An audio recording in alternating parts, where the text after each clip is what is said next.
আমাদের সামনে ইবাদতের গুরুত্বপূর্ণ একটা মৌসুম শুরু হতে যাচ্ছে। সাউন্ডের দিকে ইকো হচ্ছে কেন? কমায় দেওয়া না, ইকো এদিকে বাড়ি আসতেছে কেন আওয়াজ আবার?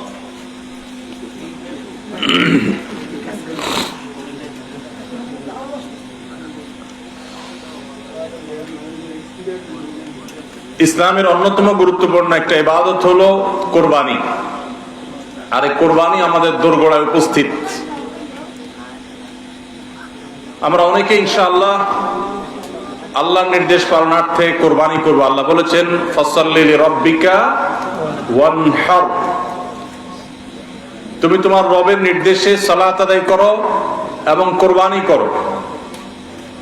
এই কোরবানির ইবাদত এমন একটি ইবাদত, এই ইবাদতের প্রতি আমাদের দেশের মানুষের আগ্রহ অন্যান্য ইবাদতের তুলনায় একটু বেশি। আলহামদুলিল্লাহ, তুলনামূলকভাবে অন্য অনেক ইবাদতের চাইতে কোরবানি করার ব্যাপারে আমাদের আগ্রহ একটু বেশি। এটার বিশেষ কারণ আছে। অন্যতম বড় যে কারণ সেটি হলো যে এটাকে আমরা উৎসব এবং কালচার হিসাবে নিয়েছি। সন্দেহ নেই এটা উৎসব, সন্দেহ নেই এটি কালচার, কিন্তু এটার প্রধান উদ্দেশ্য যদি ইবাদত না হয় তাহলে সেই আমল, সেই ইবাদতের, সেই ভালো কাজের বিনিময় আল্লাহর কাছে আশা করা যাবে না। সম্মানিত ভাইরা, যেহেতু কোরবানি আমাদের সামনে চলে আসছে, এজন্য আমাদের কোরবানিকে অর্থবহ করবার জন্য আমরা আজকে কয়েকটি গুরুত্বপূর্ণ বক্তব্য, গুরুত্বপূর্ণ কয়েকটি নির্দেশনা দিতে চাই।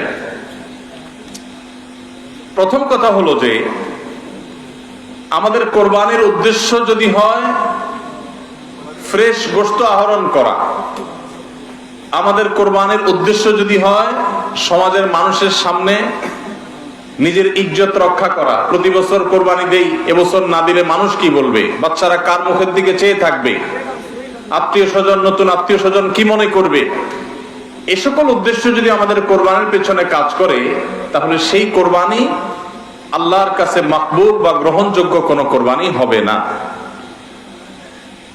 কোরবানি প্রসঙ্গে আল্লাহ রাব্বুল আলামিন বলেছেন ইন্নামা ইয়াতাকাব্বালুল্লাহু মিনাল মুত্তাকিন।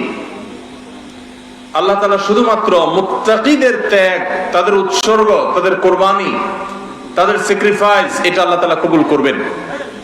অতএব যাদের ভিতরে তাকওয়া নাই তাদেরটা আল্লাহ তাআলা গ্রহণ করবেন না, কবুল করবেন না। আমরা যে আয়াত পড়েছি সেই আয়াতও দেখেছি আল্লাহ রাব্বুল আলামিন ইরশাদ করেছেন যে আমাদের কোরবানির রক্ত, আমাদের কোরবানির পশুর গোশত, এর কিছুই কি আল্লাহর কাছে যায়? কিছুই আল্লাহর কাছে যায় না। অন্য সব ইবাদত, আর্থিক ইবাদত, এটার ফিডব্যাক আমাদের কাছে আসে না সাধারণত।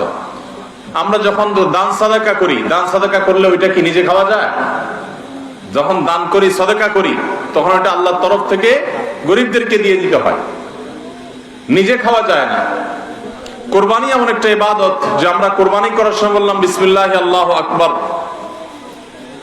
আল্লাহুম্মা লাকা মিনকা ওয়া লাক, আল্লাহ আপনার পক্ষ থেকে পেলাম এবং আপনার উদ্দেশ্যেই কোরবানি করলাম বলতেছি।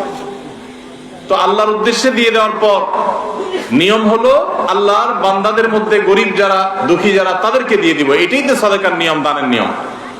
কিন্তু কোরবানি এমন একটা ইবাদত যে ইবাদত আমি আল্লাহর উদ্দেশ্যে করলাম, আল্লাহকে খুশি করার জন্য জবে করলাম, কিন্তু গোশতটা আবার আল্লাহ আমাকে খাওয়ার অনুমতি দিয়েছেন। এটা অন্য ইবাদতে নাই। এখন এই ইবাদতে যদি গোশত খাওয়াটা মুখ্য হয়, গোশত আহরণ করা মুখ্য হয়, সমাজে মানুষের কাছে মুখ উজ্জ্বল করা মুখ্য হয়, আসল উদ্দেশ্য যদি হয় দুনিয়াবি বা পার্থিব বিষয় আশয়, আসল উদ্দেশ্য যদি হয় শো অফ করা, আসল উদ্দেশ্য যদি হয় মানুষকে দেখানো, আসল উদ্দেশ্য যদি হয় আত্মীয় স্বজনের কাছে মুখ রক্ষা করা, বাচ্চা কাচ্চা কার দিকে চেয়ে থাকবে, সেটা যদি উদ্দেশ্য হয় তাহলে এটা ইবাদত হবে না।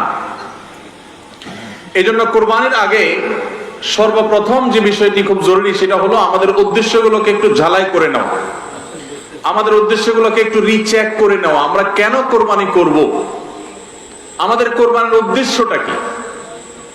যদি শুধুমাত্র আল্লাহ সন্তুষ্টি উদ্দেশ্য হয় আর সে উদ্দেশ্যে আমি কোরবানি করি, গোশত আমার মুখ্য না, তাহলে সেক্ষেত্রে একটা গরু আমি যে দামে কিনেছি বাজার দর তার চাইতে আরো অনেক কম, তাহলে আমার আফসোস হওয়ার কথা না। কারণ আল্লাহ তাআলা সওয়াব দেওয়ার সময় গোশত কয় কেজি হয়েছে সেই হিসাবে দিবেন, নাকি আমি কি পরিমাণ টাকা আল্লাহর রাহে খরচ করলাম সেই পরিমাণ দিবেন?